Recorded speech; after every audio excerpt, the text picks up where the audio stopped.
To me, it look like a leprechaun to me. All you gotta do is look up in the tree. Who else in the leprechaun say yeah? Is something really out there? 3 more U.S. senators received a classified briefing about UFOs at the Pentagon. Others find it hard to believe and have come up with their own theories and explanations. Could be a crackhead that got hold to the wrong stuff.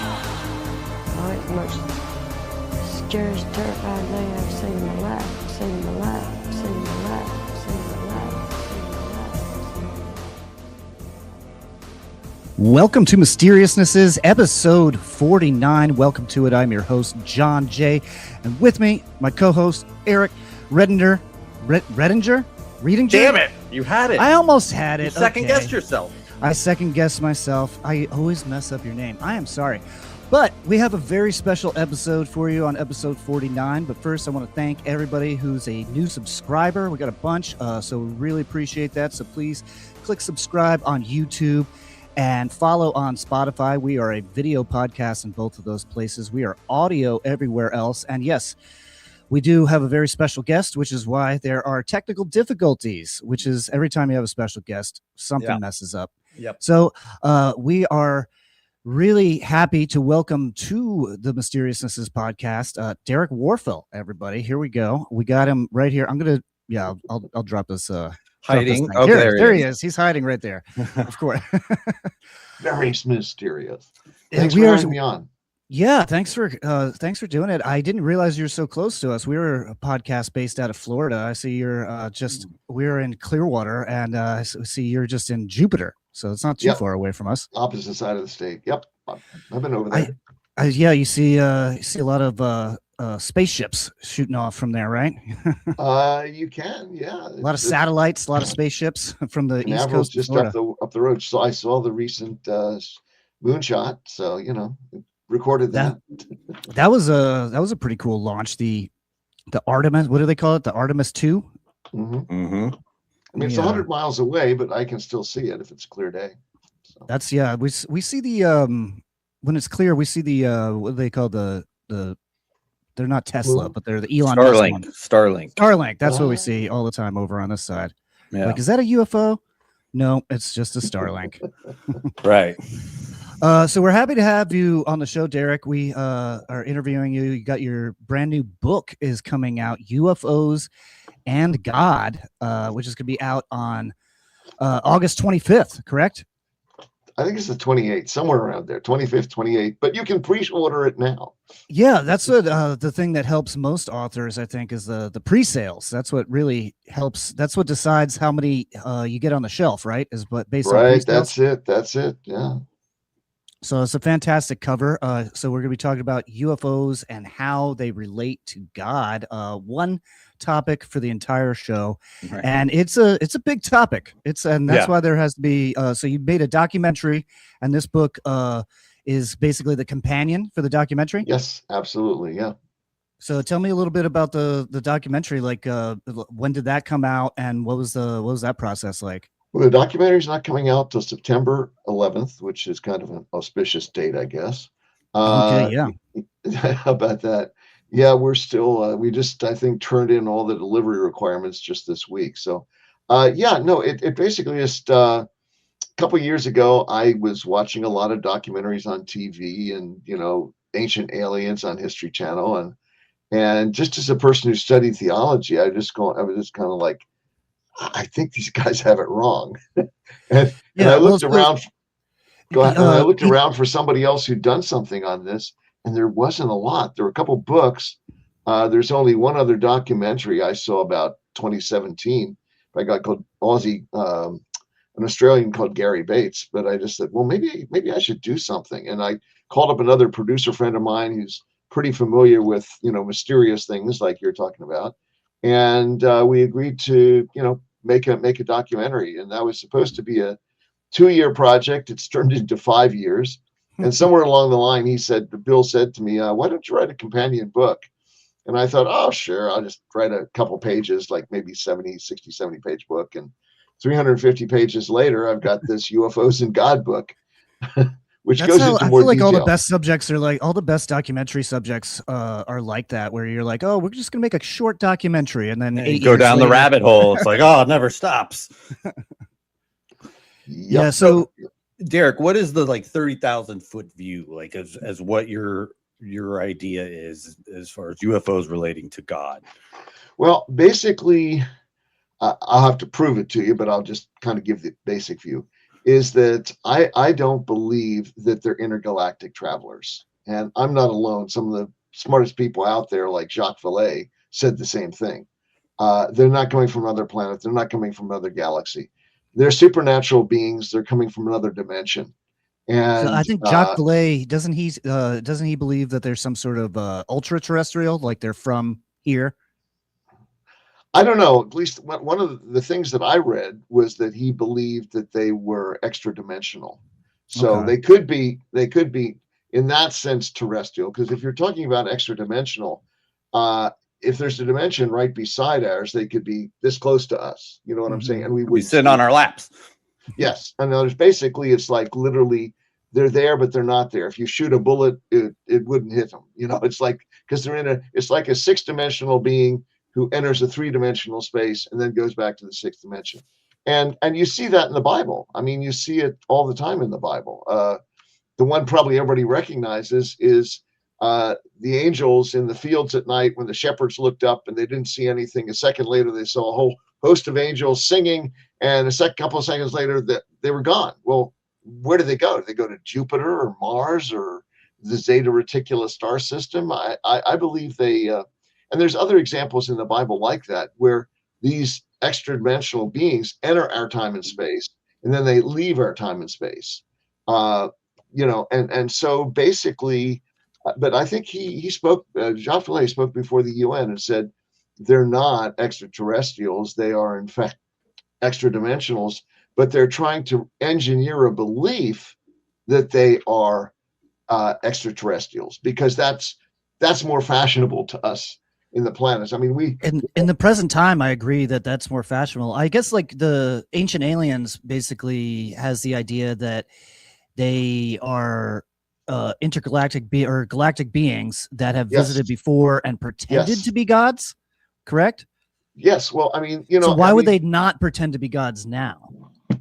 Well, they are in some sense. I mean, if you watch the Steven Spielberg film, where you know at the end they spoiler alert here, they wheel out see my shirt. I've seen the original.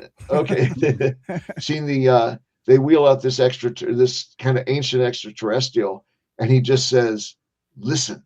You know, it's like, listen, look, we've got all the answers to life. So they see themselves as demigod type beings. And, you know, are there any beings like that in the Bible? Yes, there are. They're called angels because they impress us as being almost godlike in their powers and abilities and things. And the Bible talks about 2 types. Well, there's one type to start with, the angels God created. And then 1/3 of those angels decided to rebel against God and became what we call fallen angels. And they've been at war with God and the other angels ever since. And that's, I believe, who we're dealing with here. We're dealing with very smart, very intelligent, very powerful beings that have an agenda. I think the problem. Go ahead. Do you think that you know so if they are fallen angels, do you think they can take many forms, or you think it's just like the? Oh yeah. That's what I was going to ask. Do you think they're all like everything is just they're all the same thing? They're just appearing to people differently. Is that your idea? I think they can take on different appearances. They're probably one thing, but they can take on different appearances. But I mean, if you look at Revelation 4 and 5, you're going to look at the throne room of heaven, and you're going to see angels there that don't look anything like what we see in Renaissance art paintings, right? Cartoons. I mean, there's like the creature with the 1,000 eyeballs and stuff like that. Yeah. Yes. I mean, the bottom line is, and think about it. I mean, when God created things, like I went to an aquarium once and I was looking around and they had seahorse thing. And they said there's over 40 different types of seahorses. And I'm thinking, why? And yet, you know, it's like I believe in a creator who loves diversity. I mean, look at the diversity in the animal kingdom. I mean, look at diversity even in the human kingdom. There's midgets, there's giants, there's people of all stripes. And so why would he not create, angelic beings who he designed to carry out all his tasks with a lot of variety? And I think, the difference is you see that, even in the UFO community, you see people talking about, the Greys, you talk about the Nordics, you talk about the insectoids, you talk about the other things. Now, I think we went over that on our last episode. Yeah, all the different. Yeah. So now, is that was that the way they originally were, or did they, it's like, did they deteriorate or to that kind of level? But the Bible says in Ephesians 6:12, there's at least 4 types, major types. And these are kind of responsibilities. It says there's principalities, powers, world forces of darkness, spiritual forces of wickedness in heavenly places. And all of those seem to be ranks of angels. Like there's one rank mentioned in the book of Daniel where an angel that was coming to Daniel, a holy angel, was held back by the prince of Persia. Well, that's not the human prince of Persia. That's some very powerful, high angelic being. And the danger I think we have is that between Renaissance art and the cartoons that we see, we imagine, fallen angels, or what some people will call demonic demons. They're all like the demonic possessions that we see, like in The Exorcist. They're great variety. I mean, Satan himself can appear as a serpent. He can appear as an angel of light. I believe, from all the stories, that they have the ability to shapeshift. You see these things where people are caught up in, whatever layer that these beings are in, and they appear very frightening, and all of a sudden they can shapeshift into a beautiful woman. Now, is that their actual natural state? Probably not, but they have the ability. And certainly, the one thing about Ancient Aliens that's interesting is they did a tracking some sort of ravenous wolf that was tearing up all these, animals on the thing, and somebody decided to track them one day, and they tracked them right to the edge of a river and up in the edge, and the footprints disappeared. So Right. I don't think that was a wolf. I mean, there's a lot the Bible doesn't tell us about the angelic abilities, but they do tell us some things, and the things that they tell us, basically fit with, as far as I'm concerned, with all the things that you're seeing in the UFO community. I believe that and the big thing to me that's important is that they're very intelligent, very powerful beings. They are incredible at deception. I mean, they are the best con men in the universe. I mean, and I believe, it's interesting to me because Ancient Aliens, has been on for 20 years, and the beginning of the show, most of those years, it says, we're not alone. We've never been alone. And I agree with them 100%. We've never been alone from the beginning of human history. We have shared there's depictions of tons of other religions that kind of say the same thing. They might not say angels and demons, but they might say, for instance, jinn, or in the Vimanas. The Vimanas, there's spaceships fighting in the sky and things like that. So it's like I don't think as human beings, I don't think we've ever been used to being alone, really. Yeah, no, there's an entire separate supernatural realm that has been existing alongside of us, and we don't see them because they can exist in another dimension, or they can manifest here or not manifest here. There's stories in the Bible where this prophet is looking out to the hills, and there's this whole army of, Syria, I guess it was, that was going to destroy them. And he prays, and God opens the eyes of his servants, and right behind that army, they see a whole army of angels and flaming swords. They're there all along. So I believe that the best explanation for this is literally the supernatural realm. The problem with our modern day people is that when you talk about science as we talk about it today has a presupposition they don't talk about a lot, but it is this, that there's nothing outside the material physical world. That's all there is. Everything can be explained that way. And, all throughout history, every religion, every culture has disagreed with that. They said there's also a supernatural realm.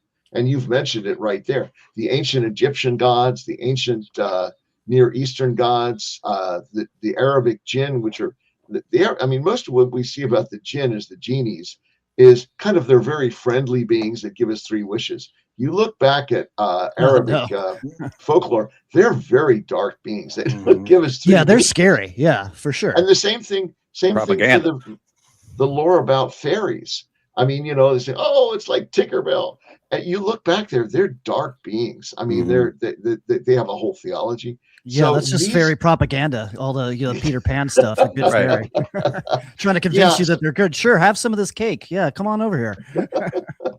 So that's what I believe. In a nutshell, we're talking about supernatural beings. I believe the supernatural beings are fallen angels. The angels that decided to rebel against God, and their goal all along has to prove that God does not have the right to rule. We have as much right to rule as he does. And that is what they're doing all along. I believe that all the religions of the world essentially were seeded, except Christianity, by these beings to distract us from God. And so, the thing is, there's, a French writer, Baudelaire, said the greatest trick the devil ever pulled was convincing the world he didn't exist. It's like, if we don't know this is a danger, we're not going to be aware. And Sun Tzu in The Art of War said, if you don't know who your enemy is, you're going to get defeated every time. So with these UFOs, and so you think they're supernatural entities, and you believe that a lot of the stuff that's coming out of the Pentagon now, there's whistleblowers saying that there's non-human biologics that have been recovered and preserved. Do you think these these fallen angels, like, they can leave behind a body? Can they be killed and then stored someplace? Well, I think there's 2 answers to that. Okay. One that was I first heard from a guy called L.A. Marzulli, is the idea that these may not be the actual fallen angels themselves or supernatural beings, but they are like avatars or robots. Okay. It's like, literally, like when we send a probe to Mars, we're not at Mars, but we send a robot that we control here to do all the things that we want done. And there's another word, even in the UFO community, they're using a term called SABRs, SABR, which is synthetic biological. Let's see if I get it right. Synthetic synthetic artificial synthetic autonomous biological robots. Right. And basically, the idea is that they are essentially, if you've seen the film Avatar, the guy in the film Avatar is literally sitting in a booth somewhere because he's a quadriplegic, but he's controlling this avatar to do everything in that world. And I believe that's a possibility. And if they are in fact robots, they can be coated with a similar type of biological skin, and the biological skin can die. Okay. But the actual force controlling the robot doesn't. I hear things that I don't always can resource, but one of my friends who's been involved in this whole thing said they were looking at somebody, an experiencer, had been on a ship, and they saw a whole rack of like suits.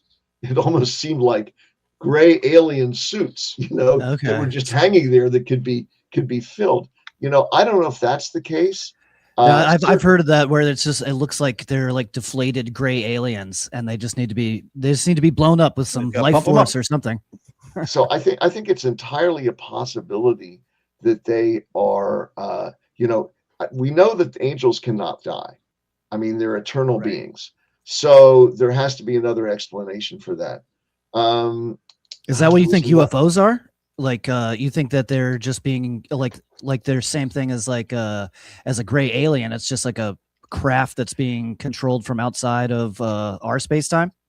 I think, there's a lot the Bible doesn't tell us. Okay, so a certain part of this is speculation, But no, I think they have, just like the angels can take on a physical form in 3-dimensional space. I believe that they have found a way to make an object manifest in 3-dimensional space and then transmit back to higher dimensional space. And the reason I say that, I mean, I think it was Rendlesham Forest, a common thing, where they sent out some military people and they actually touched the craft that felt warm. Now, was this just an got really illusion? badly injured too? Yeah. Didn't a bunch of them they go had like some proof coming back from it? Like, where'd this didn't they go temporarily blind or something? I don't remember seeing that, but you know that there's a lot had of like red marks around their eyes or something. I think it burns. There is, you know, the amazing thing is that what was it? Disclosure Day talked about supposedly all the humans were just torturing these gray aliens. You know, I've never seen that documented anywhere, but maybe it has. But I can give you countless examples where these supposedly gray beings have tortured human beings. You know, I mean, to me, it's like they give the impression that they're safe. Oh, don't worry, we're not going to hurt you, and then they hurt you. You know, and then erase your memory about it. Yeah, there's thousands of people all over the world that report really evil deeds by these entities. They report being taken out of their homes and things done to them that they don't fully understand. But Oh, there's also positive. There's lots of people that have positive experiences. Do you attribute that to God's angels? Is that no? I don't, because usually God's angels don't hang around to take a bow. I mean, there was a guy, I'm going to forget his name now, who wrote a book about occultic healing. And occultic healing is a real thing. But usually there's a quid pro quo where there's some other thing that you lose when you get that. I mean, obviously, it's like any con man. You basically provide certain benefits so they will trust you, have confidence in you.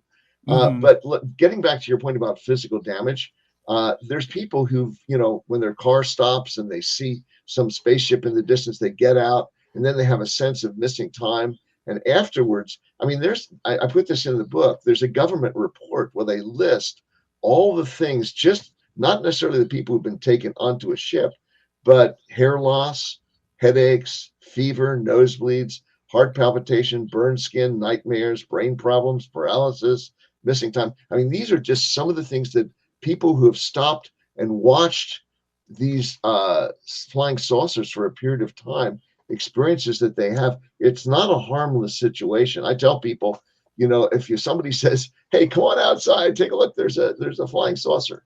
Well, probably most of the time, it's not going to be a flying saucer. 99% of the time, all of these things can be explained by natural causes. But if it is, you're taking a chance of being damaged simply by being around these flying saucers. And these are just some of the things that will happen to you. So I say, you know, and the other thing too, it's interesting. Most of the flying saucers people, I haven't seen one, so except, you know, the Navy videos of these dots floating around. You've never seen one personally? No, I've never seen one personally. I mean, I looked at the 2017 video of, you know, Navy ships tracking what they thought was a flying saucer. Right. I've seen Close Encounters of the Fifth Kind by Greer, who basically shows little dots of light floating around people meditating. That's mostly what I see in the sky. Is I sometimes just see like those glowing orbs. Yes, glowing orbs. A lot of times you don't see a fully formed ship. The Foo Fighters in World War II were just like that, orbs that tracked our best attack planes. They didn't know what it was, but they could do things our planes couldn't do. So it's I just see it as a danger. Like, let me give you an example. Like, all the people who have seen them at a distance, usually it's just a bare outline. They'll see little kind of lights going off and on the ship. I don't think that's innocent. I mean, we know that strobe lights can affect people with epilepsy, right? Maybe these beings have figured out a way by a sequence of lights to kind of semi-hypnotize people. As I said, people who stand and watch these things long enough will mention that they have missing time and they don't know what happened during it. So I say don't don't go investigate. I mean, curiosity killed the cat, and I think it's dangerous. But the one thing I do want to mention briefly is that, okay, I'm saying that they're supernatural beings. So what's my argument that they are in fact fallen angels and not just some other extra dimensional being? And I believe there's three things. Well, I'll come back to that. I have another set of arguments why they're not extraterrestrials. Okay. There's scientifically, there's reasons to discount that immediately. But why? But if they are extra dimensionals, why do I believe that they're demonic or fallen angels? And the basics are this: in the Bible, we're encouraged to test the spirits, because not every spirit, not every supernatural being is from God. And there's three tests. The one test is, the doctrinal test. What do these beings teach? That's when I first started saying, because there are people who had experiences and they ask, well, is there a God? What about, how did we get here? And you think if these guys have these flying saucers that can do amazing things, they must know about life and technology and everything else. And they consistently come back with these three things. One is, there is not a personal God. Okay, if there's not a personal God, he can't be sinned against. If he can't be sinned against, there's no need for a savior. If there's no need for a savior, then Jesus Christ is just an ascended guru. And along with that, they say that the key to life then is reincarnation. Now, all three of those things are not just mildly different than Christianity. They're completely opposite. Radically different. Yeah. So, which aliens are talking about reincarnation? All of them. All of them. Okay. Yeah, at least every one I've run across. I mean, there's a common thread that when you contact them and ask these questions, and I'm not making this up. And you can look at Jim Sparks' book. Basically, he's a guy who's probably been abducted more than anybody else. And he talks about what their theology is. Another thing is, I'm going to mispronounce this, but Aetherius Society, which is a UFO church. I wanted to get into this with you. UFO spirituality, yes. Yeah, founded by George King, who claimed to be a medium. Okay, and got messages from a supernatural being called Aetherius. Aetherius. I have a lot of quotes in the book from these beings, so I'm not making this up. So you can check it out to see what they say directly, not just me saying it.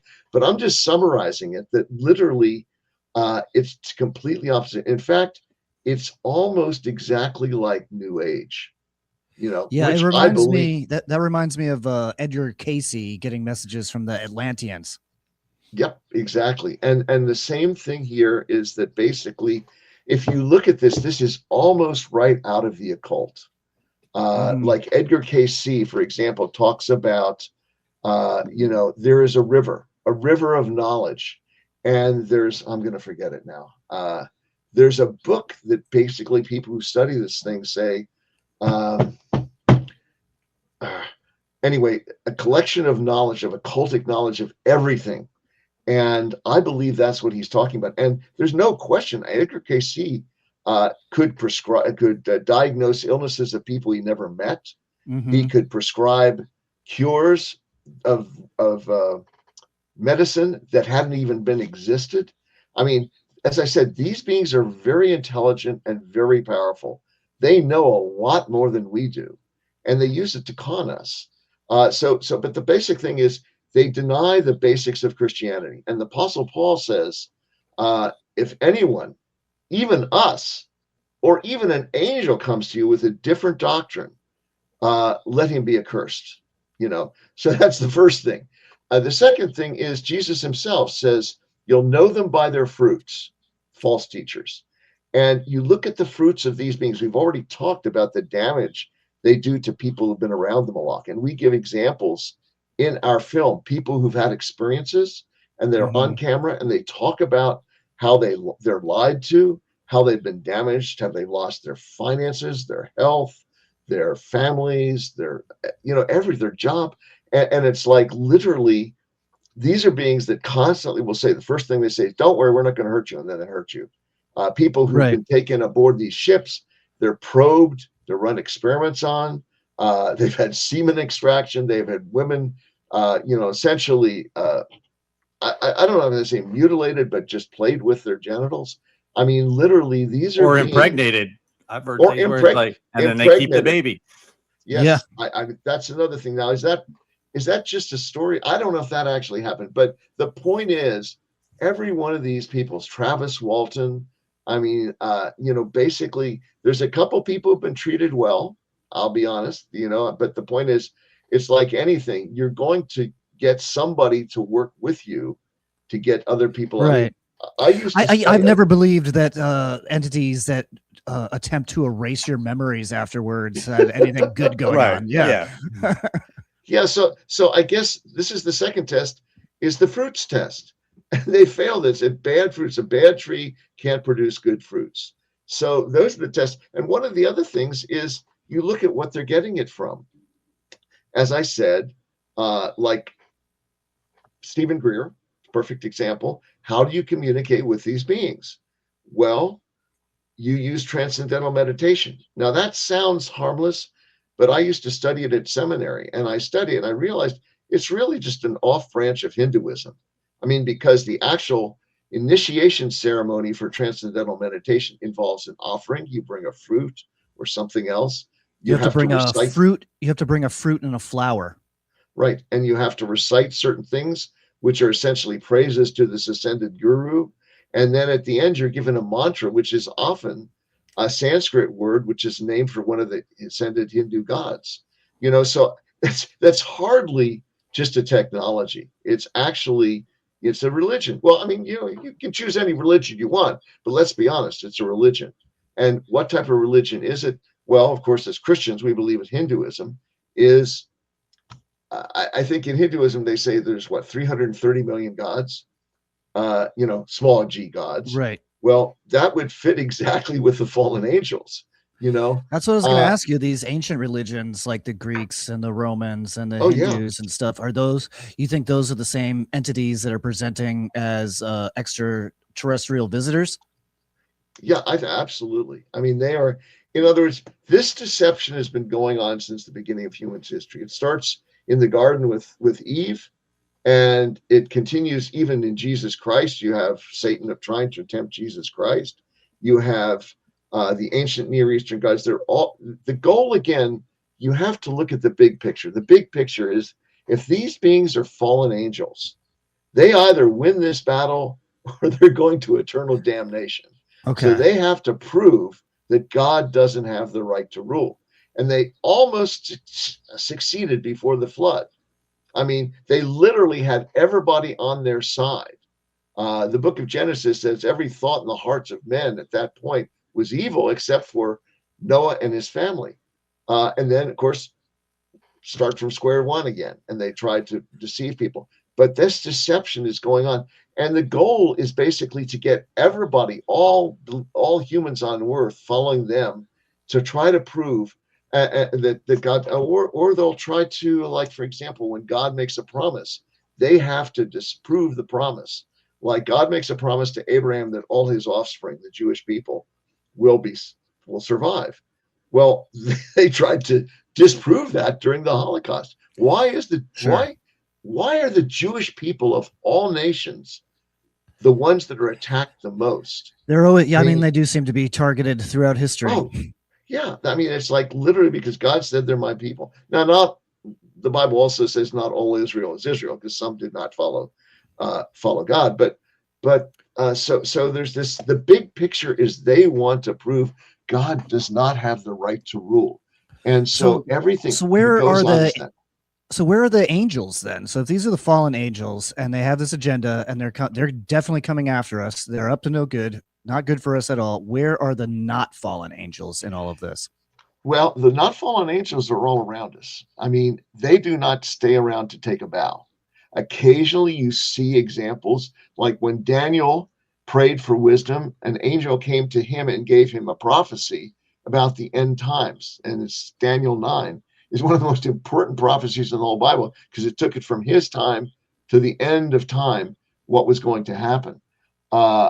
So basically, the holy angels sometimes deliver. You see it with Mary. You see sometimes angels deliver a message. Have you ever been in a case where you almost were in a car accident, and for some reason, just impossibly, you didn't get in that accident? I actually was one time. I was on the freeway in California. You lived in California for a long time, Yes. so I think I was on the 101, which is notoriously bad for car accidents. And a Mustang pulled in front of me, and I hit the brakes, and it crashed into the car to the left of me, and then ping-ponged into 3 other cars, all crashed around me. I managed to step on the brakes somehow, and not a scratch. Yeah, I think that they're, as I said, they don't hang around to take about. 2 of the people who are directors in our film worked on a show with Sid Roth called It's Supernatural. And they talk about examples where people were saved, like by some sort of angelic being that helped them. And in fact, I have a whole chapter in the book about holy angels, because most of what we know about what fallen angels might be comes from our knowledge in the Bible about holy angels. There's stories. I've heard a story where a woman was trapped on a freezing road in the middle of the night. She couldn't get the car started. And if she stayed there all night, she could have frozen. And I guess she prayed. And a few minutes later, this young man comes up and knocks on the window and says, "Can I help?" She says, "Yeah, my car won't start." He says, "Pop the hood. I'll see if I can do something." So he goes up, the car starts, and she looks around, and there's no young man. I mean, where'd he go? It's like literally, it's a middle of the night remote area. And then she realized he wasn't even wearing a jacket, and the weather was freezing. I mean, I give several other examples in the book. I mean, Billy Graham gives some in his book, that there are angels all around us, often watching out for us. You say, well, why don't they save us from everything? Well, I mean, God has a purpose for everything, but they do. They exist, and they're around us. And the thing is, that's why in Colossians, the Apostle Paul is talking, and he says, he's talking about people who worship angels, because these beings can appear to be just like angels, and like holy angels. And he said, people who worship them. Well, holy angels do not accept worship, because only Jesus Christ deserves that. But these other angels, holy angels, are around to help us. But fallen angels will appear as angels, and because they're so bright and so powerful, we're tempted to worship them. And in fact, there's cases in the Bible where any angel that's asking to be worshipped, fallen angel. Yes, absolutely. Okay. Because there's an example in the book of Revelation where the Apostle John was so overwhelmed by this angel that was showing him around that he fell down, and the angel said, "Get up." He says, "Don't worship me, worship God." So they will correct you. And this is why it's so important when Thomas, after Jesus was resurrected from the dead, fall down before him on his knees and says, "My Lord and my God." Jesus never told him to get up, because he's recognizing who Jesus really is. Right. But yeah, so yeah, there, and it says in the Bible that even Satan can appear as an angel of light. He can appear, he can shapeshift, he can appear as an angel of light. And you don't want to be deceived by that. They have the ability to shapeshift, I believe. I believe they can appear. And they also, this is important, they can appear exactly like a human being. Right. In the Bible, there's examples of angels that visit Lot, that visit Abraham, of the angel that visited Daniel, and they will describe them just as an ordinary man. And always good looking, though. They always are good looking and attractive. No wrinkles. Yeah. Only trust ugly people, guys. Okay. Yeah. Yeah, but that was gonna be my next question, though. Is I want to get back to possession real quick. Oh, sure. Let me just mention one thing. The Bible even says, the Apostle says, "You may have entertained angels unaware." That means that you might have actually met an angel and didn't realize it, because they look so much like us. Anyway, sorry, go ahead. That was I was going to get back to demonic possession. So if so usually when you hear about demonic possession or you hear about priests, there's a popular priest I've been following videos of who actually does these exorcisms. So as soon as they bring in a priest for an exorcism, it's usually like pretty bad. It's pretty obvious that something terrible is happening. Is there a chance that people are possessed by these fallen angels and are being controlled and they're completely unaware of it, or the people around them are unaware of it because they're not spitting, they're not cursing, they're just doing bad shit on the sly? I mean, as I said, there's probably as many varieties of angels as there are of humans or animals. It's like literally there's different levels. I believe that the people who are demonically possessed, as we see in the Bible, that were cast out, probably are the lowest level of fallen angels there are. I think when you're looking at, like the Greys or the people controlling the Greys, they're using a different strategy. They do not tend more to big picture. Yes. They do not tend to indwell the person, but it's mental control. You look at someone like Jim Sparks, who obviously was very strongly controlled by these beings, but he wasn't possessed in the same way you see like in The Exorcist, right? Spitting up police soup, throwing people across the room. I mean, it's mental control, kind of like the cults, but it's not. But it's. I mean, even they kind of mention this in Disclosure Day. Remember the woman, I'm gonna forget her name. Basically, she will say that people tell him, "You're a passenger. You're a passenger. Passenger for who?" It's like, yeah. I haven't seen the film yet, but I saw the trailer. They're like whispering. No, they're whispering in her ear and stuff like that, right? Yeah, it's like you're a passenger. I'm thinking, well, that's kind of a form of possession, isn't it? And you have this one guy who's in the studio, and she says, "Go check out such and such."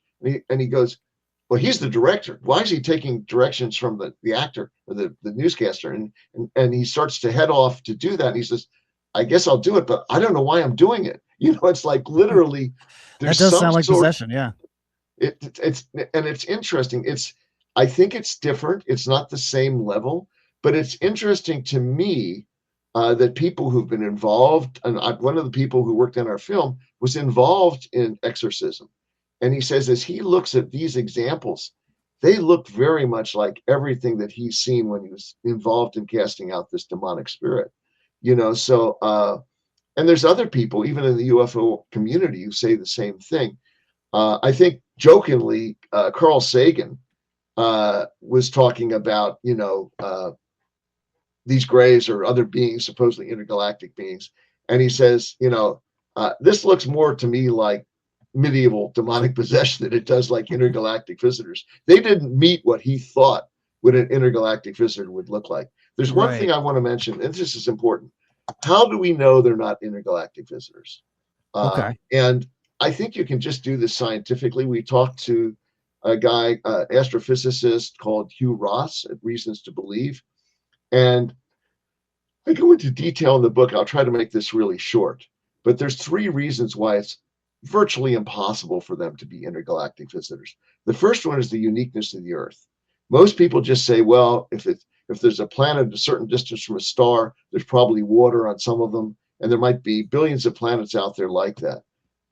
The problem is the Goldilocks range, I think. Goldilocks range. The problem is the Goldilocks range is not just whether there's water, but there's like 14 other finely tuned constants that make life possible. Life like us, carbon-based life forms. You gotta have carbon, but not too much. You gotta have oxygen, but not too much. You gotta have hydrogen, but not too much. The tilt of the Earth, the magnetic field of the Earth, which repels cosmic radiation, the asteroid belt. There's like, and the moon. You mentioned these. The moon. We have the asteroid belt and the moon guarding us for centuries. The moon that fits perfectly over the sun, and it just happens to be a coincidence that. Well, it's not only that; it's the distance, and it's the rotation of the moon, and the fact that it's like literally the tide system with the moon. You need something almost exactly like Earth, and so literally I don't even know the exact odds on that. It's virtually impossible. Even if there was a planet like ours, it might be on the opposite side of 100 billion light year universe, and we'd never know about it. Mhm. That's the second thing, is the distances. It's almost inconceivable to the human brain, the distances between star systems, much less the distance between where we are in the galaxy and the opposite side. Yeah, and Einstein basically said one of the premises of our current physics system is nothing can travel faster than the speed of light. And we can't travel at the speed of light because it would take too much energy. And even if you could travel 1/10 the speed of light, literally, it looks like there's nothing in space, but there's a lot of space dust and material out there. It's not just missing a star. I mean, it would literally tear your ship apart to pieces before you even got there. And for instance, even in our own galaxy, the Milky Way, it's 150,000 light years wide. That means it takes 150,000 years just for a radio signal to get from the other side of our galaxy. The distances are just, for instance, a light year is about 6 trillion miles. I mean, the closest star to us is Alpha Centauri, which is 4.3 light years, which is 25 trillion miles. If you were traveling in Voyager 1 speed, which is about 40,000 miles an hour, it would take 75,000 years just to get to Alpha Centauri. That's the closest one. Yeah. Well, I think isn't that where they go in the new sci-fi movie where they what is it? Hail Mary. I think they go to Alpha Centauri. Probably. Yeah. The bottom line is the distances are just too great. The last thing is the possibility, and this is getting into something where there's a lot of controversy, but the impossibility of evolution. Mathematicians have been tapping evolutionary biologists on the shoulder for decades now and saying, guys, it doesn't pencil out mathematically. They ran a calculation at Reasons to Believe just to get a simple bacterium by chance, collisions of articles and things like that. Even in a universe that's 100 billion light years wide, that's 100 billion light years wide, 14 billion years old. The odds against getting just one simple bacterium are 10 to the 556th power to 1. That's 10 followed by 556 zeros. I believe evolution is just. I believe evolution is just one of the scientific way to observe creation. Basically, I think it's. I don't think it's happening by accident, but I think that is what we can observe over time. That's a good way to put it. I never heard it put that way. There are Christians that believe that God used a process of gradual change. That's possible, but to say it happened by chance. I don't think it happened by chance. I think even Darwin believed in a creator. I mean, he was pretty, he didn't talk about the subject very much, but that's one of the legends is that he, had a Bible and that he did believe in creation. It's just like, this is how it works. This is how it appears to our small brains in this very, very short amount of time that we have on this earth. But even as humans, we've had an inexplicable growth of our brain, however many thousands of years ago, way faster than evolution would account for. That does not, evolution cannot account for, and really nobody can account for it. Even Crick said, the guy who was who took apart the DNA molecule, said it's just too complex to happen by chance. I guess that you compare that 10 to the 556 power to 1, or to the winning the California state lottery, which is 10 to the 9th power to 1. I mean, that's a bargain by comparison. Go buy a lottery ticket now. So by those three things, the uniqueness of the earth, the distances to travel, and the impossibility of life to happen merely by chance, I believe that literally it's almost impossible that they're intergalactic travelers. That they must be interdimensional travelers. It opens up a whole bunch of things, and the thing scientifically it does make more sense for sure. Yeah, I mean, even scientists are now saying, well, it's impossible in this universe to happen, but maybe there's an infinite number of universes, and it happened in one of them. I mean, literally, they're starting to recognize that. So that's why I think that it's much more logical to say that they're interdimensional visitors. Okay. And if they're interdimensional visitors, what type of interdimensional visitors are they? I believe that the Bible clearly defines that your test the spirits, you find out that they're not wholly interdimensional visitors. Even if they're not fallen angels, they are very similar to the type of things fallen angels would do. Right. And you should avoid them, you know? So you believe disclosure is coming soon, right? I don't know. I mean, Jesus says, the apostles asked him, they thought Jesus was going to come, in their lifetime. And they said, well, when's it going to happen? And he says, it's not for you to know that. I mean, you just go out and evangelize the world. It's not for you to know the times and epochs. And I think that's a wise thing, because throughout all of history, in 400 AD, Augustine thought when the Goths sacked Rome, that's it. It's the end of time. Well, it wasn't. In 1000 AD, there were huge crowds in what became St. Peter's Square, expecting this was going to be the end, and it wasn't. And then you've got all the different cults, like Jehovah's Witnesses predicted the end, I think 7 times so far. People have been predicting the end of the world since we've been conscious, basically. So I don't want to set a time on it. I think it may be more likely in our generation that something's going to happen, because Israel, after 2,000 years, was regathered to the land. There's other things that indicate. So you think disclosure is going to directly relate to Revelations as soon as it might? Yeah, I have a whole chapter in the book about, could this come in? Like, for example, the whole idea of, let me give 2 reasons why it might. One is, the whole idea of abduction, that people have been abducted and never returned. Some of them have. I mean, if these beings got cozy with our governments, and if Christianity became a thorn in the side of governments and of people, and they say, we got to get rid of these Christians because they're just not going along with this program of higher technology, maybe these beings would say, well, you know what? We can get rid of them for you. We can abduct them all, and of course there'll be a convenient thing, because Christians have always been saying there's this thing called the rapture. I was going to say it's the rapture. Yeah, before the end of times. And because the world is not going to accept the Christian explanation, but they would accept that maybe aliens abducted them all, but there's another reason. Somebody told me about this years ago. He said, look, their technology, I mean, it's not just video. They can probably do 3-dimensional. They're probably, for recording events that happen, could be far harder to fake, like the deep fakes we have. And they would say, come along and say, you believe in Jesus and that he rose from the dead. We were around back then. We have videos of what actually happened. That's not what actually happened. It's basically a number of us who are interplanetary beings came and took Jesus out of the tomb. It wasn't that he was resurrected from the dead. Basically, they would come up with alternate explanations. They would come up with technology, and the Bible tells us, it says, they're going to be able to do things that, if possible, would deceive even the elect. So it's possible that, these beings, and this is important.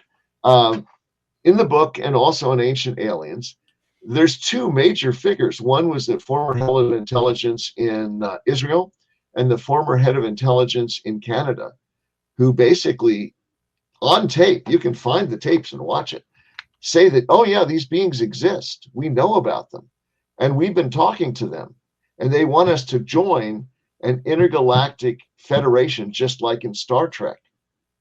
Well, yeah, I have heard that. I did that's read that. Pretty amazing. And they say, no, they're definitely, we don't always tell the presidents and the premiers, because those presidents and premiers are in office for 4 years or 5 years. Yeah, they're constantly shifting. Yeah, so it's the intelligence community keeps this information. So is that true? I don't know, but these guys went on tape. And why would they say it if it wasn't? That's heat to bring for no reason. It's not going to help them. Yeah.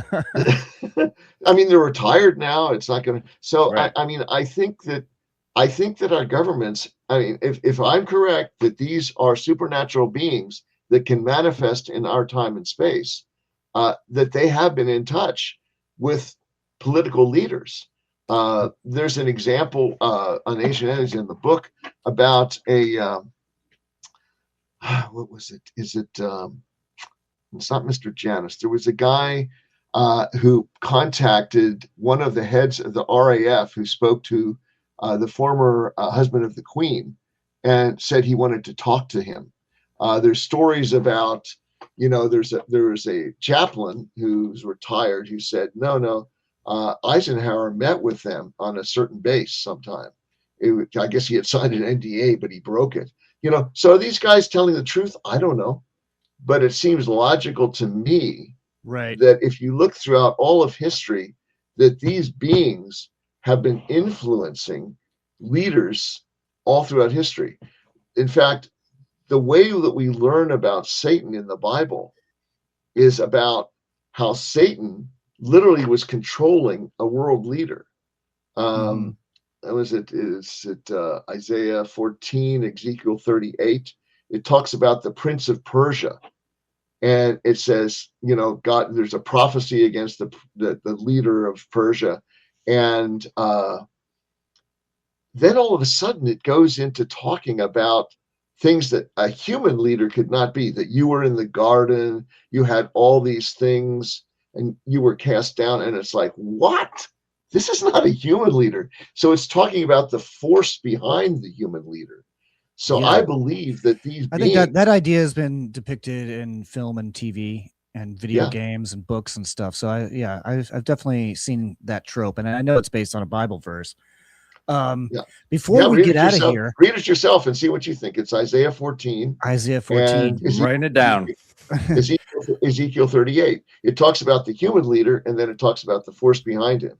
And the same thing in Isaiah 14. It's like there's these 5 I wills, supposedly, that Satan said, I will ascend, I will do this. And it shows that his goal all along has been to take God's place. So before we get out of here, what do you think should be done? I know you talk a little bit about what church leaders should be doing, but what should the church, the Catholic Church, the Evangelical Church, and world governments, what should they be doing about this? What should they be concerned about, and what should be done? What can be done? I think the thing is, the one thing, your one power against a con man is not to believe them. I mean, as soon as I've been watching a couple of these episodes on documentaries where basically they were getting away with murder, basically, in terms of like stealing people's money and everything. And as soon as basically it was revealed that they were con men, their power was lost. And the Bible indicates that Satan's chief tool is lies. He's the father of lies. And if he can lie to you, I mean, as I said, the Baudelaire thing, the greatest lie he ever did was convincing the world he didn't exist, is that, first of all, understand the source for truth is the Bible, not some intergalactic visitors. And it's interesting, even Paul, the Apostle Paul, says when he went to a church and they didn't take his word for it, and instead they went back and studied the Bible, he recommended them and said, that's a good thing. You shouldn't just take my word for it. You should study it yourself. And that's why you have the tests the Bible gives us. So I think that, getting off topic here, that literally what the church is to do is, that's what we're trying to do, is just make people aware.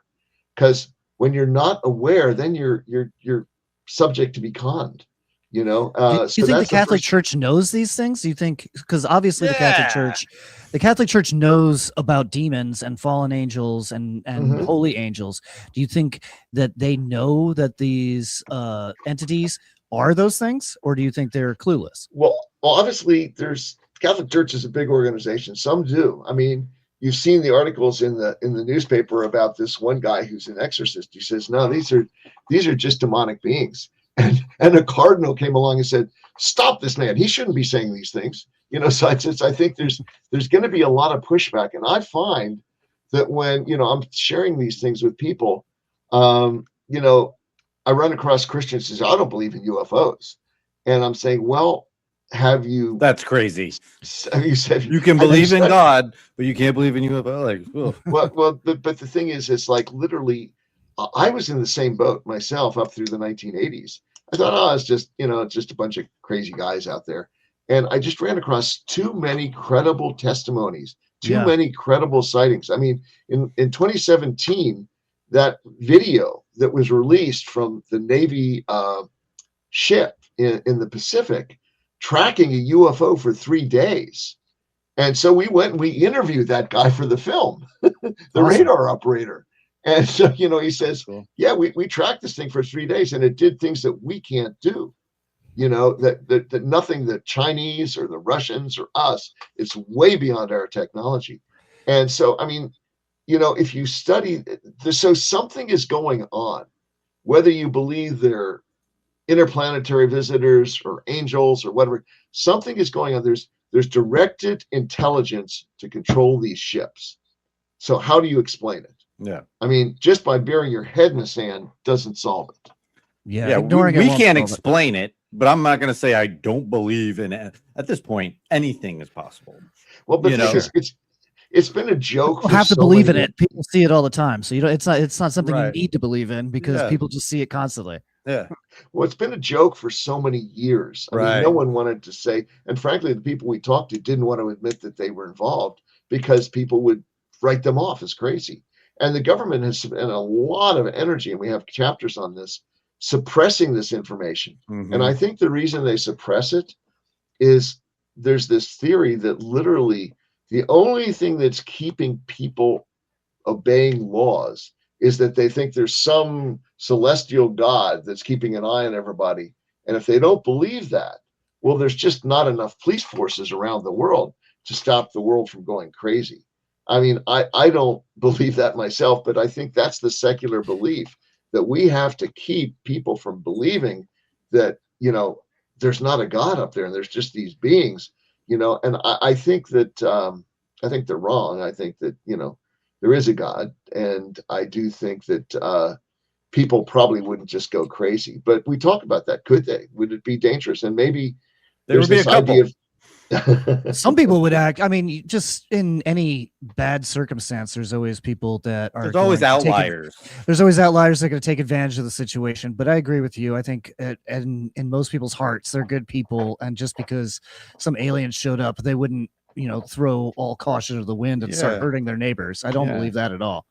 Well, this gets back to the basic arguments for the existence of God, which I put at the end of the book, is that if we're moral beings, well, and we know that every cause is greater than the effect. Okay. Well, then something greater than us, a person, a moral being, must have been the cause of us. You know what I'm saying? We don't see in the universe anything where the effect is greater than the cause, all taken in. You hear what is right. It? Animals don't feel guilty about sleeping with their neighbor's wife, So interesting choice. So basically, the concept is, so that's why I believe there is a God, and that our morality, it's not just a result of chance. It's basically, it was part of design. So but if you're a secular scientist and you reject the idea of God and reject the idea that the universe is basically held together by a God who's watching over it, then of course, my gosh, if we don't do something about global warming, we're going to pass away. I mean, it doesn't mean we should be irresponsible in how we treat the earth and the environment. But what I'm saying is, if you start with the assumption that I don't think God is cool with pollution. No, of course he's not. But if you start the assumption that there's nothing greater than us watching over everything, then you're going to live in fear all your life because you just, whatever. Well, I really appreciate you coming on, Derrick. I want to remind everybody it's going to be late August. UFOs and God is going to hit the shelves. You can pre-order now at UFOsandGodBook.com and make Barnes sure and Noble. Go to Barnes and Noble. That's the one we want to fill the stores with. Okay, yeah, let's get them on the shelves of Barnes and Noble. There you go. Yeah. Pre-order it at Barnes and Noble. Pick up a hard copy at your local Barnes and Noble. And also we got the documentary coming out, UFOsandGod.com. That's going to be out on September 11th. Really appreciate you coming on the show. Super interesting. Might need stuff. to have you back when that documentary comes out, because we Well, could go on another hour, I guarantee. Yeah, we could keep talking about this for sure. One of the things I'd like to mention is just a little plug for our directors on the project. Okay. They interviewed everybody. They have more information than I do. I included a lot, and the lots in the film, but we have a lot of stuff on the editing room floor. But one of the people, the lady in the film, one of the directors was an experiencer herself and has met these beings. So you're getting somebody who's actually talked to them. Close encounters of the third kind. Yeah. Yeah, and fifth kind. And we have examples. We've videotaped people who have met with these beings and their experience. Oh, there's one thing I want to mention. Last thing of this is that I have a whole chapters in the book about spiritual warfare, how to protect yourself against these beings. And it's interesting to me that the one thing that stops them is calling upon the name of Jesus. There's an example in the film where one man was lifted off the bed. He felt that he was going to some place where these beings were taking him. He didn't want to go. And just out of the top of his head, he just said, "Jesus, save me." And immediately was dropped back on the bed. I mean, that should tell you the force behind these things. I've heard that many times. Yeah. Yeah. So. Yeah. Well, okay. Well, that's good advice. All right. We're getting out of here. Thank you so much for being on the show, Derrick. Make sure you check out the book and the documentary coming out. Make sure you follow Something Planet YouTube page. That's at Something Planet, and subscribe to Mysteriousnesses and Something Planet on Spotify. We're a video podcast in both of those places. Audio everywhere else. Make sure you check us out on our Instagram at Something Planet Podcast, at John JS Planet, and at Eric Redinger. And that's it. Yeah, we're getting out of here. Thank you so much once again, Derrick. And we will be looking forward to the book and the film. Thank you. And I'm going to send you an email with some articles you're welcome to post if you want. Oh, awesome. Also, please do. Yes, please do. If you ever want me back, also I have a whole different view on the Nephilim, but that would take a while. Oh yeah. Oh yeah. Well, damn it. Okay, yeah, we'll have to put. We're gonna have to do another. We'll just start a whole new podcast. You want to be our co-host? Yeah. Thanks so much for having me on. I appreciate it. Thank you very so much, John and Eric. Appreciate it. It's Bigfoot right now, back on the radar at a Tampa Bay park. He died here in 1978. So you've got Gilbert the Ghost after you? Gilbert the Ghost, yeah, great name. Who are you going to call? To me, it look like a leprechaun to me. All you got to do is look up in the tree. Who else in the leprechaun? Say yeah! Is something really out there? 3 more U.S. senators received a classified briefing about UFOs at the Pentagon. Others find it hard to believe and have come up with their own theories and explanations. Could be a crackhead that got hold to the wrong